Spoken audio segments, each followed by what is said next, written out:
चक्कर में हमारा भट्ठा बिठा दिया। कैंडिडेट है, उन्होंने खुद कहा है कि मैं सीएम का दावेदार हूँ, तो उनसे कहाँ जंग लड़ पाएंगे, बहुत मुश्किल है, तो क्यों ऐसे पंगे ले रहे हैं? सीएम के दावेदार सर वो बहुत टाइम से है, काफ़ी टाइम से सीएम के दावेदारी, सीएम के दावेदारी के चक्कर में हमारा भट्ठा बिठा दिया। सीएम के दावेदार हैं, सीएम के दावेदार वो सीएम बनेंगे तो हमारे काम होगा।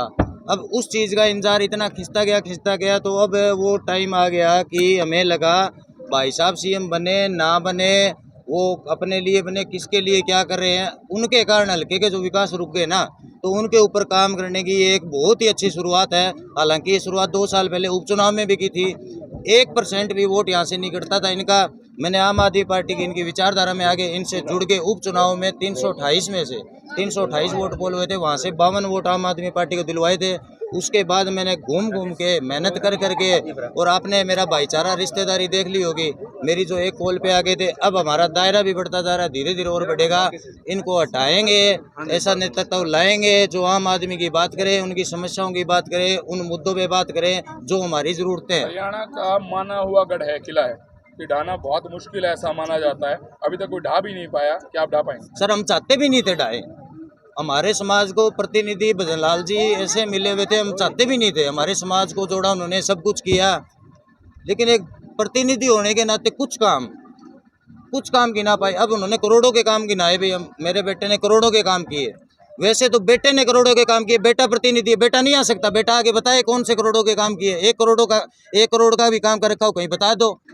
आप जिस रास्ते से आए हो उनकी सड़कें देखी होगी, आदमपुर का हाल देखा होगा आपने, कोई काम नहीं है समाज पे। चौधरी भजनलाल जी उनके नाम पे वोट मांग रहे हैं, कुछ थोड़ा काम करके दे देते ना तो भी हमारा चल रहा था, भी आप हमारे प्रतिनिधि हो, काम कर रहे हो, ठीक है। जीरो काम, इसलिए हम लोगों को निकलना पड़ा। आपको क्यों चुने, क्या खास है, क्या अलग है? बहुत। और इस बात पर क्या कहेंगे? आपको मेरे को पूछ रहे हो क्या? हाँ, मैंने कहा भी नहीं मेरे को चुनो, मैंने ये कहा इस पार्टी की विचारधारा रखी है। मैंने नहीं कहा मैंने ये बताया मैं इन भाइयों की तरह दावेदार हूँ। मैंने नहीं कहा मैं आऊंगा चुनाव लड़ूंगा, वो तो पार्टी देखेगी, पार्टी की विचारधारा पे लोगों को आत्ममंथन कर। मिल गई, आपको मिल गई, हमने मान लिया। बिल्कुल। हम आपको क्यों चुने? आप घड़ा लेने से पहले खड़का के देखते हैं, भगवान तो मैं आपको देखूं तो खड़का के आप अपने आप को खड़का के बताएं कि क्यों चुने? बिल्कुल, मैंने एक समस्या को मेरे को भी पता, वो सब भाइयों को भी पता है। मैंने जितना काम किया है, आगे आदमी यही प्रयास करता है कि भगवान सद्बुद्धि दे, मैं ऐसा रहूं। तो मेरी अब तक की तो सोच ये है कि मेरे को चुन लिया, मैं आ गया। ये जो विधानसभा वाला एग्जाम्पल लिया था, विधानसभा में जाऊंगा तो वहां जाके भैया आपको ऐसे नहीं है कि नजर नहीं आऊंगा। इस हल्के में मैंने मेरा पर्सनल सोच रखा, जो किसी को पार्टी से भी किसी से डिस्कस नहीं किया, कि एक जो नेता है उसमें चाहे मैं आऊँ तो मैं ऐसा नेता बनूंगा 3 महीने के अंदर एक हल्के में, यहाँ 54 गाँव है, उनमें एक बार आऊँ, ना कि दौरा करने आऊँ, ना कि धन्यवादी दौरा करने आऊँ, ना कैंपेनिंग करने आऊँ। मैं आऊँ हर 3 महीने में एक बार। 1 साल में 4-5 साल की सरकार होती है, 20 बार लोगों के बीच में आने का मतलब ये है कि भाई साहब बता दो क्या समस्या, उनको जाके विधानसभा में रखूं। ये क्या है कि आज विधानसभा में चला गया 5 साल, उसको क्या पता पीछे क्या समस्या है। तो मेरा सबसे पहले तो ये है कि मैं 3 महीने अपने गाँव में आऊँ। 55 गाँव है, जैसे ये कैंपेनिंग में 10-10 गाँव निकालते हैं ना, नहीं, एक बंदा आराम से सही समस्याएं सुन के निकलना चाहिए, उन पे काम पीछे का क्या काम हुआ है। अगर एक में 3-4 दिन काम करे तो 20 एक दिन हल्के में दे दे जाए, बाद में जहाँ चुनाव है उन समस्याओं को उठा के चला जाए। तो सबसे पहले तो मैंने जी ये सोच रखा। चलिए अब एक अंतिम सवालों की तरफ बढ़ते हैं। सवालों में से अंतिम सवाल में से एक सवाल है कि आम आदमी पार्टी ही क्यों? जेजेपी में भी है, बीजेपी में भी है, कांग्रेस में भी है, और सब पार्टी में जगह है, तो इसी को क्यों चुना आपने, ये कारण आप? क्योंकि इस पार्टी का जो जन्मदाता है ना, वो जो ये भ्रष्टाचार जेल में रहे, भ्रष्टाचार के आरोप, जेल में रहे, जेल में मान लेते आप विपिन भाई, आप ये सिसोदिया साहब अभी छूट के आए हैं भाई साहब। अच्छा, छुट के आए हैं तो अभी देखो ऐसा है, मजाक की बात नहीं है। जो केजरीवाल जी, अगर केजरीवाल जी देखो भ्रष्टाचार के खिलाफ आए, उसको 100 में अंदर चले, हाँ 100 करोड़ पे आपने बोल के डाल रखा है, ठीक है। कांग्रेस बोला आज बीजेपी जा रही है, कांग्रेस आ रही है, उसी सवाल पे आऊंगा, कहीं नहीं जा रहा।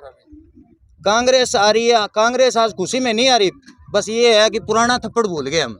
तो इसलिए बोला कांग्रेस आ रही कांग्रेस। इस कांग्रेस के विपिन भाई आपको याद होंगे, इसको हमने इतना परेशान हो गए रोज अखबारों में, अगर आपने नहीं पढ़े 1000 करोड़ का घोटाला, आज 10,000 करोड़ का घोटाला, ये 100 करोड़ का घोटाले में इनको जो मतलब एक जो बंदा इन सबका बोरी बिस्तरा बंद करने आया है ना, तो उसको कर रखा है। और अभी तक उनका हो सकता है आने वाले 2, 4, 10 दिन में वो बाहर भी आ जाए, वो बंदा इन पे 100 गुना भारी होकर बाहर निकलेगा। हाँ जी, लास्ट में पब्लिक को संदेश क्या देना चाहते हैं जो फिलहाल मीडिया के थ्रू आपको देख रही हैं, और जो आपके साथी आपके साथ बैठे हैं उन्हें क्या संदेश? जो साथी बाद में जुड़े हैं उन्हीं, क्योंकि बातें रिपीट होगी, जो साथी बाद में जुड़े हैं मैं उनसे ये प्रार्थना करना चाहूँगा कि भाइयों दोस्तों, मेरे हल्के के वासियों, आत्म मंथन करने का वक्त तो आ गया। ये पता हमें भी है, सब बातें करते हैं, मैं जहाँ भी जाता हूँ किसी से ये नहीं सुना कि हमारे हल्के में हमारा प्रतिनिधि सही से काम कर रहा है। तो सही से काम नहीं कर रहा तो उसको बदलो, और जो काम कर सकता है, जिससे उम्मीद है, जिसकी विचारधारा पसंद आए, उसको लेके आओ। तो मेरे आपसे हाथ जोड़ के उम्मीद है कि जो आपके बच्चों के लिए काम करे, आपके बच्चों की भविष्य की छोटी छोटी बातें करे। भाई आपके बच्चे स्कूलों में दिक्कत तो नहीं आ रही, आपकी शिक्षा का, जैसे आयुष्मान योजना बीजेपी की मैं अच्छी योजना मानता हूँ, लेकिन योजना जिनको चाहिए उनको तो उपलब्ध ही नहीं है।